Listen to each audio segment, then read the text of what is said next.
Sevgili dostlar, herkese merhaba. Tüm yolculuklarımız hayra çıksın ve hayra ulaşsın. Öyle dua edelim.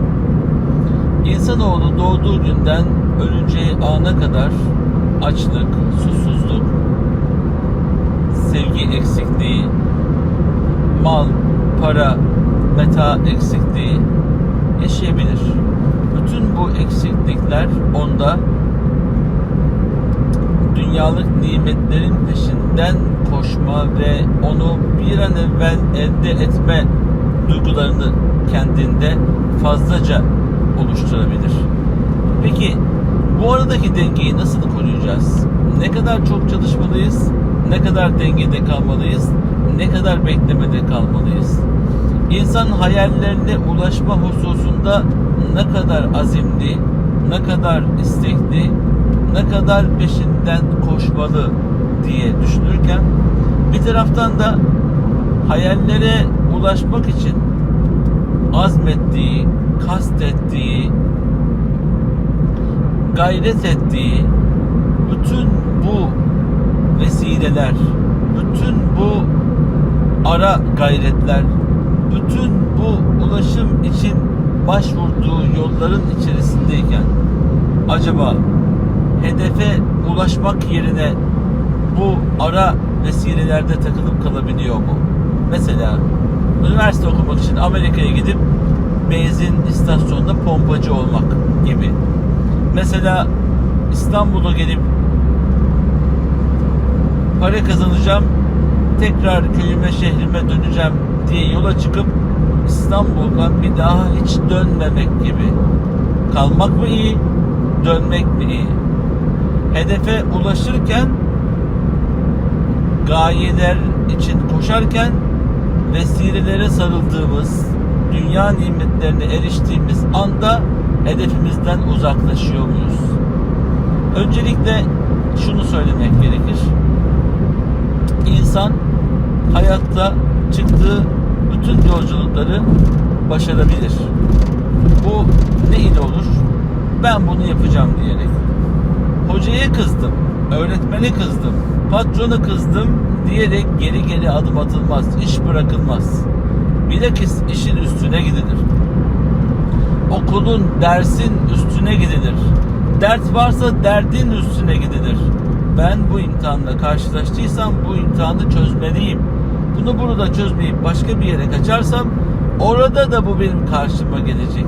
İnanın ben bunu söylerken hepiniz hayatınızda çok doğru söylüyorsunuz. Ben kaçtım, aynı imtihanla bir daha karşı karşıya geldim dediğinizi duyuyorum.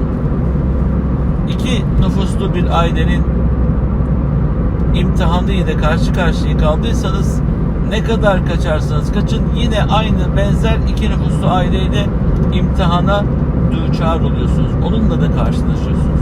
Peki ne yapacağız? Öncelikle Allah'ım takatimizin yetmeyeceği şeyi bize yükleme. Kaldıramayacağımız şeyi bize tahammül etme zorunluluğu verme. Allah bize yardım et diyerek yola çıkacağız. Herkes imtihandan geçiyor. Hiç unutmayın, az bilen, çok bilen, çok gören, az gören ama herkes imtihandan geçiyor.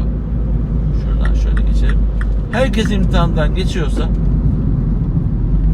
bizim de bu imtihanları başarmamız gerekiyor. Nasıl okul hayatında imtihanlar varsa hayat okulunda da böyle imtihanlar var. Sizden gelen sorular, sizden gelen durumlar, sizden gelen vakalar, olaylar neticesinde ben bu konularda konuşmaya ihtiyacı hissediyorum. Aziz dostlar, anneyle babayla, kayınvalide, kayınpederle, hanımefendi, beyefendi eşler arasında, çocuklarla, inanın herkesin bir imtihanı var. Ben ne kadar şeyle uğraşıyorum, bir türlü benim harbiden anlamıyor diyen anneler, babalar. İnanın çocuklarınız da birçok şeyle uğraşıyor. Sizin kafanızda uğraştığınız, gizli gizli çözmeye çalıştığınız mevzuları da hissediyorlar ve onlar da bu duygu durumu kendi iç dünyalarında yaşıyorlar. Hiç kimse boş değil. Çocuklar da sağır, kör, dilsiz değil. Hepsi duyuyor ve hissediyorlar. Allah onlara da kalp vermiş. Onlara da anten vermiş. Onlara da hissetme duygusu vermiştir. Halden anlayan evlatlarınız varsa ne mutlu. İstişare edin, çözüm ortaklı olun. Hayatın içindeki bazı engellerle onları da yüzleştirin. Aman benim çocuğum bilmesin, duymasın. Böyle bir dünya yok. Çocukluk dünyasını alt üst etmemek kaydıyla çocuklarımızın da hayata tutunmaları hususunda kazanç kaybı, varlık yokluğu hissedebilecekleri derecede onları da yaşatmalısınız. Kendi bütçelerini oluşturmak, kendi kendine ayakta durmak ve kendi kendine ailesini kurup gelecek planlamasını yapabilmek adına bunları görsün istiyorsanız mutlaka yapın. Aman benim oğlum okuyor, aman benim kızım okuyor diyerek onları hayatın içinde gerçeklerden ne kadar uzak tutarsanız o kadar zor olur hayata tutunmaları. Allah kazanç kapılarını hem onları hem sizleri hem bizleri açık kılsın inşallah. İçinde bulunduğumuz zaman dilimi gerçekten ekonominin çok zor şartlarda olduğu ama buna rağmen ayakta kalmamız gerektiği bir zaman dilimi. Çok daha zor şartlarda yaşayan insanlar var. Yok değil. Ama hedeflerin peşinde koşarken, hayallerin peşinde koşarken amaçların içinde, araçların içinde kalmayalım dedik. Biz bu dünyada misafiriz. Misafir olduğumuz yerde 100 tane binam olmazsa gelirimi karşılayamam.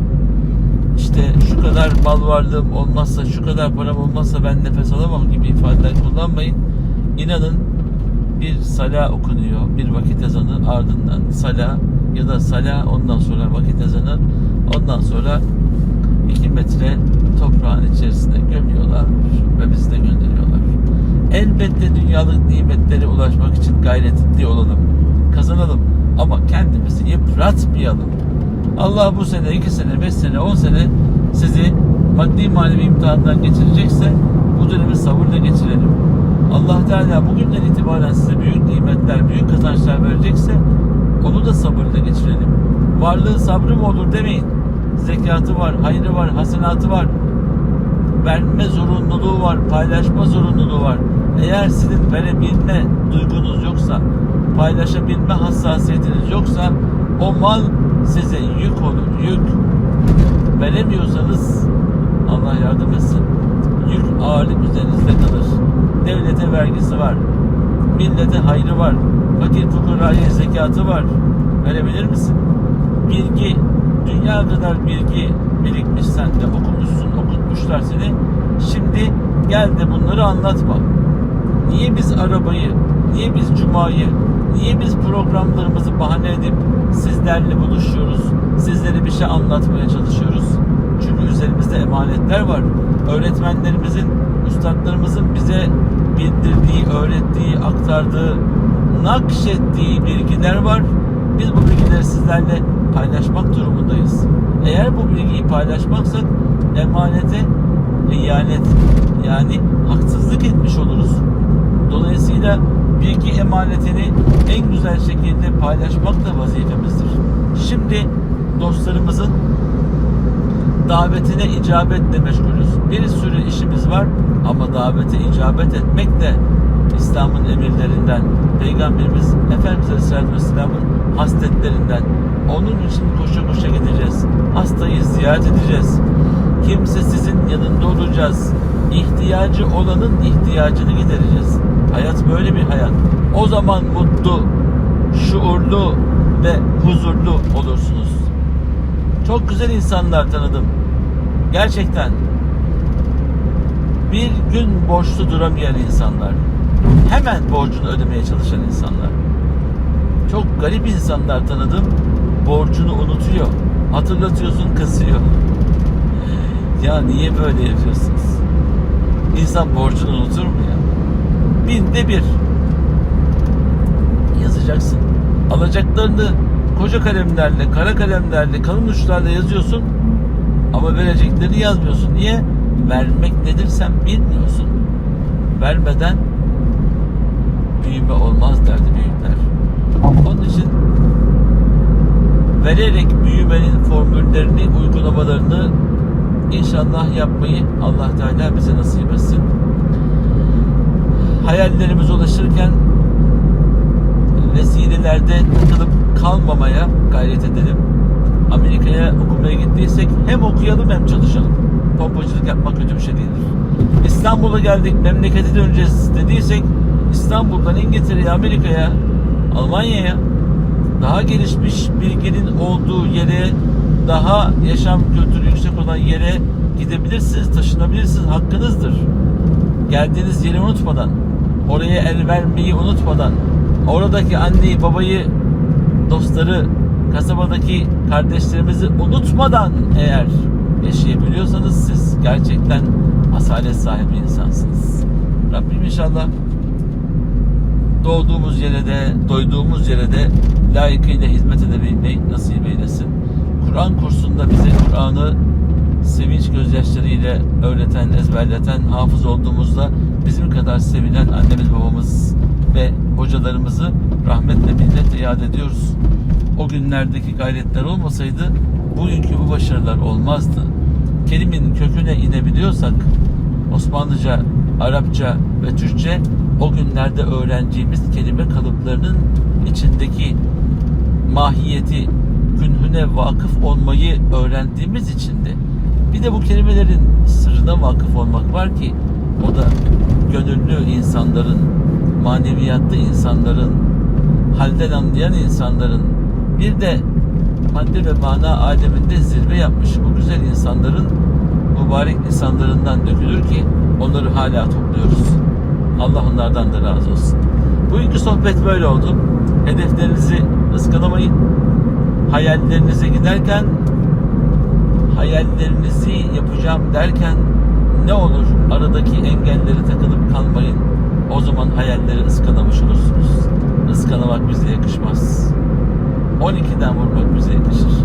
Herkesin ve her şeyin sahibi Yüce Rahman'a emanet olun. Allah'a ısmarladık.